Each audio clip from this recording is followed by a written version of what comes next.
एक छोटा सा गीत आपके बीच में प्रस्तुत है। मास्टर साहब को गीत का लाइन बता के आवा।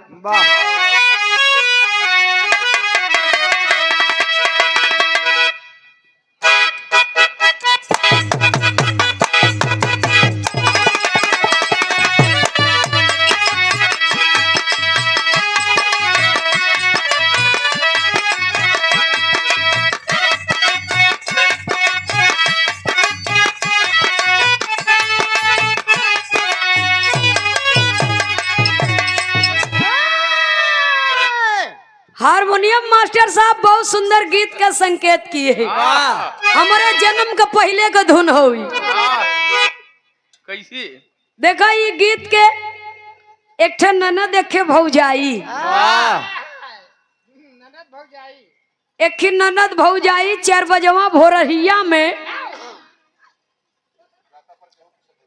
जाता पर गेहूं पीसत हईन बाबूजी, दाना पीसत हईन, पीस के व्यवस्था करें तब जाए के रोटी का व्यवस्था हो। चक्की उक्की नहीं रही हो जमाने में। तो पहले के जमाने में 4 बजवा भोरहिया में जोगी ओगी लोग आवे तो लालटेम जराए के सरंगी बजावत की, भजन गावत की, गांव का फेरा लगावे, क्योंकि दुआरे रुक के भीख न मांगे, खाली भजन गावत की, सरंगी बजावत की, पूरा गांव का फेरा लगावे।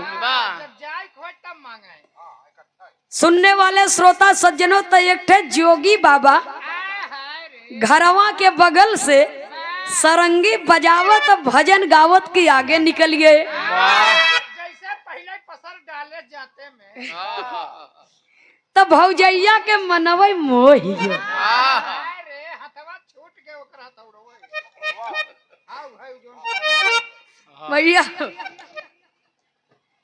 त जाता छोड़ के अपने ननदिया से कहत बा कि ए ननद रानी देख बिट्टी जोगिया गावत इतना नगद बा तो होई कितना नीक। तब वो भौजैया कहे रही ननदिया से, कैसे मास्टर साहब? सरंगिया वाले का डेरावा सरंगिया वाले का डेरावा, अरे बताई दे लहुरा की नाना दी। सरंगिया वाले का डेरावा, बताई दे लहुरा की नाना दी। सरंगिया वाले का डेरावा, बताई दे लहुरा की नाना दी। इतना तरज का लाइन बा, लेकिन गाने के अंदर कवि जी कितना सुंदर भाव लिखे। छोटी सी लोक गीत की प्रस्तुति है, कहना है बाबूजी।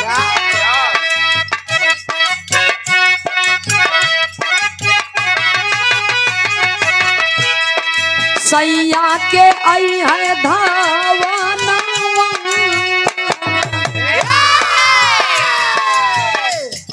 सैया के आई है धावाना, गवनवा जइबुए सखिया।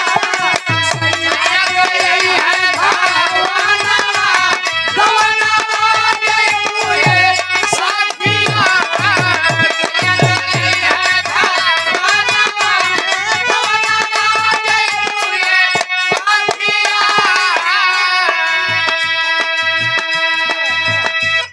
भैया हो कौन सैया?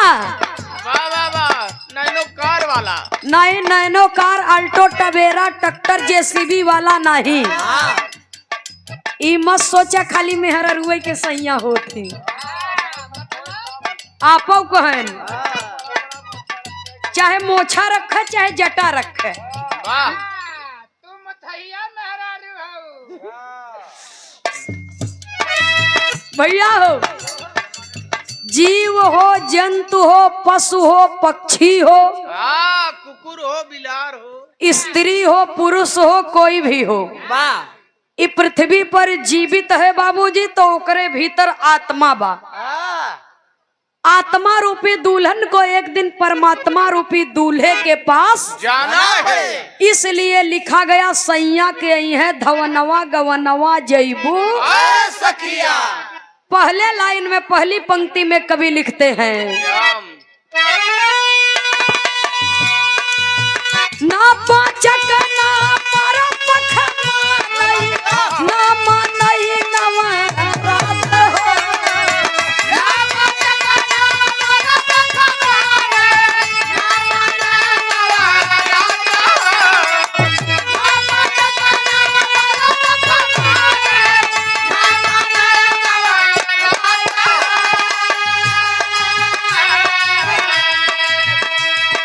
लगी है ना ये तौबा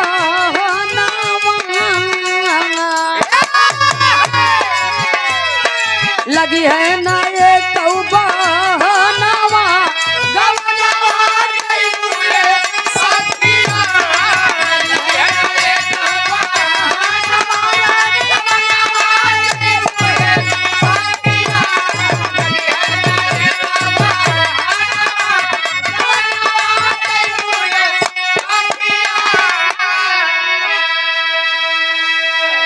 ना पाचक न मरपख माने न माने नवरात हो लगी है न एक बहनवा गवनवा जैबू सुनने वाले बाबूजी एक साधारण लड़की का विदाई बा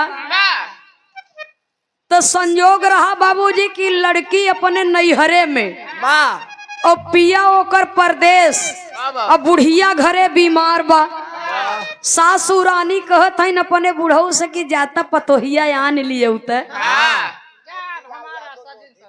पतोहिया कह सासू रानी कहे जाए के पतोहू लियाई आवा बुढ़ऊ कहत है मरपख लागबा अपन बहन बिटिया के मरपख में बुढ़ियावा कहे मर जाब तब का करबा मरपख लई के जा लैयावा लम्बे से मुंह देख लेबै पता नहीं अब भेंट दीदार होए कि ना होए फिर देख देखाए के चाहे चलिन जाए अब बुढ़ऊ गए ना नहीं बुढ़िया के अपने कहे पर समधिया ने जब पहुंचे तो सेवा सत्कार बहरहाल बढ़िया भ और शाम के टाइम में एक तरफ लड़की के बाप एक तरफ लड़का के बाप दोनों जने बैठन भोजन करत हन तो लड़का वाला बाप लड़की वाले बाप से बोलता भैया विदाई कह दी सब रह रही लिया के चला जाब हमार मलकिन बहुत जोर बीमार है अपने पतोहू के देखे चाहत है तो समधियऊ कहत है कहे भैया विदैया करबा कहे भैया विदैया करबा कहे समधियवा सोचा था समधियवा सरवा हमार खाली हूँ करता न हाँ करता न नाही करता खाली हूँ करता हूँ के मतलब का समझी हम कहे भैया विदैया करबा कि न करबा समधियो बेचारो नाय बोलत हन सीधा स्वभाव करन समधिनिया तनी खर मिजाज के रही एक पल्ला केवाड़ी उठंगाई के वही भीतर से बोलता कह दे लवट जाए मरपख लागबा बिट्टी के विदाई ना होए लेकिन ना पाचक ना मरपख मानई ना मानई नवरात्र हो लगी है न एक बहनवा गवनवा जैबू सखिया। लेकिन जब परमात्मा रूपी पिया का आदेश आ जाई ये धरती के किसी भी माता पिता के दिल में इतनी बड़ी हिम्मत नहीं है कि क्यों हरक दे कि जाए भाई मरपख लागबा विदाई ना होए चाहे मरपख हो चाहे नवरात हो चाहे मलमास होए जब भगवान के हिसाब से साइत बन गई बन गई बाबूजी तब तब विदाई हो नहीं होना है। अगली लाइन में लिखना पड़ा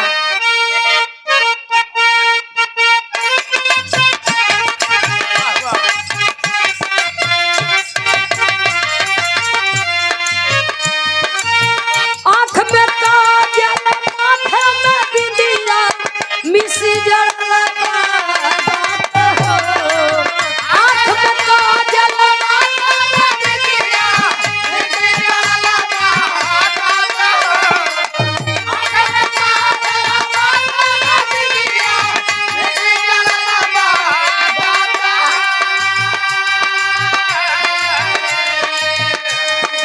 अंग अंग साजी गहनवा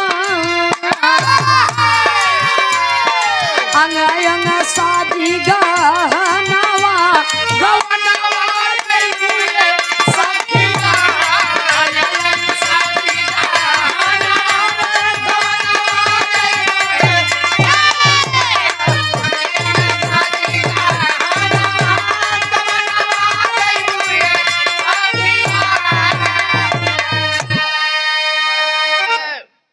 सुनने वाले बाबूजी, इस शरीर से जब जीव निकल जाता है, बाबा आत्मा तो परमात्मा रूपी पिया के पास जाती है, लेकिन रीति रिवाज के बंधन से बंधे इस दुनिया के लोग ये शरीरिया के मल मल के नहवावत ही एक से बढ़ के एक VIP साबुन लिया के। वाह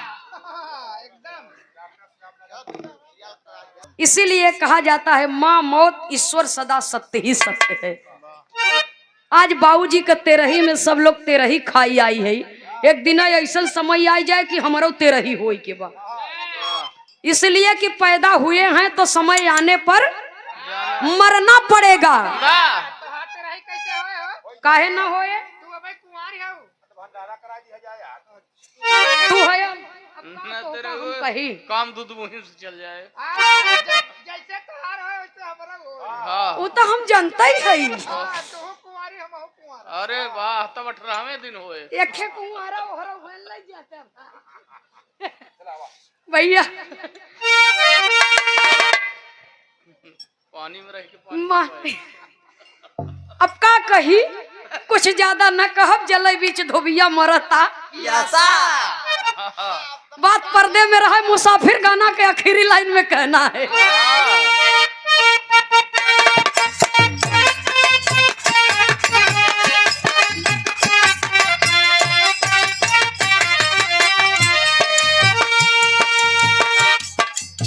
सीताराम हित गुरुवर मिली है, तब बनी है कुछ बात हो।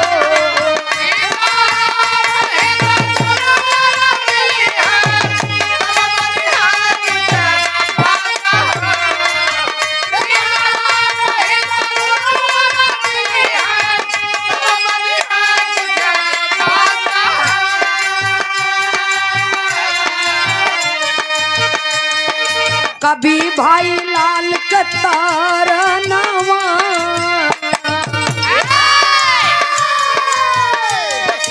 कभी भाई लाल कतार नवा गवनवा कई भूले सखिया।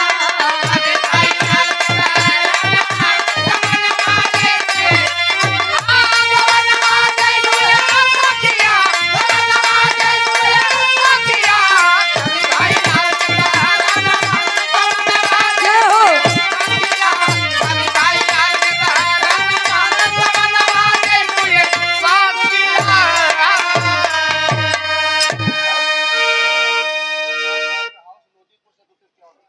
सेवा में श्रीमान सुनने वाले बाबूजी, सबसे पोजीशन बनाए रहे।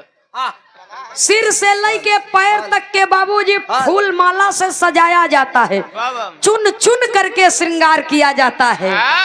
अंग अंग साजी गहनवा गवनवा जैबो। अगली लाइन में लिखना पड़ा,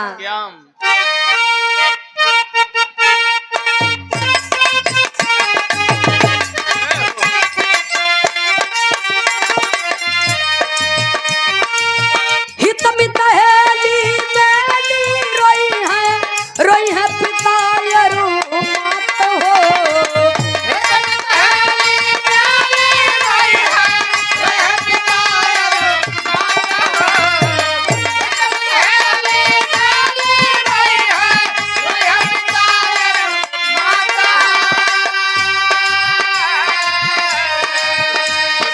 अंतिम होए मिलनवा,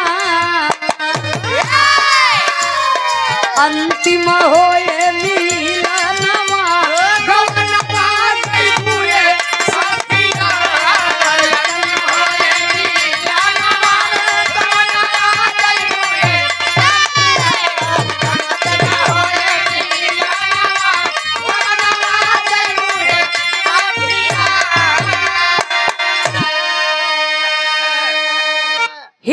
मितहेली मेली रोई है पिता यरु मात हो, अंतिम होए मिलनवा गवनवा जईबू। सुनई वाले बाबूजी, चाहे माँ हो, पिता हो, बहन हो, भाई हो, बेटी हो, बेटा हो, पति हो, पत्नी हो, कोई भी हो, अपने के बिछुड़े के दर्द सबके दिल में रहा। हित मितहेली मेली रोई है पिता यरु मात हो, अंतिम होए मिलनवा गवनवा जईबू। सखिया जब लाश के लोग लई के शमशान घाट की ओर चलने लगते हैं, तभी जियरा देखत है, सब रोवत हैं, छटपटात हैं, लेकिन ये जीव कहता है सबको रोता हुआ देख करके कि जात हैं अकेल संग जवार क्यों नाही, और हम तरह सबका हमार क्यों नहीं, घरवा दुआर बनवा सारी जमीनिया, होई गई विदाई पूरी भइल महिमनिया, उड़ी चला सुगना रखवार क्यों नाही, और हम तरह सबके हमार क्यों नहीं। माँ मौत ईश्वर, माँ न होती तो हम और आप पैदा नहीं हुए होते। मौत कभी हारती नहीं है, ईश्वर सदा सत्य ही सत्य है। सुनने वाले बाबूजी, आज दरवाजे पर सब दिखात हैं, इतनी बड़ी जमात जुटी बा, इतना बड़ा महफिल, इतनी बड़ी महफिल लगी हुई है, दो दो कलाकार भी आए हुए हैं, लेकिन आज जो ने पिताजी के याद में तेरही का कार्यक्रम रखा गया, अब पिताजी के फोटो रह गई है, नाम रह गया है। अब पिताजी के वो असली रूप से वो चेहरा से दर्शन दीदार न होए बाबूजी। तो इसलिए एक बार अगर इंसान इस धरती को छोड़ करके चला गया तो अकाट्य सत्य है कि उस रूप का दर्शन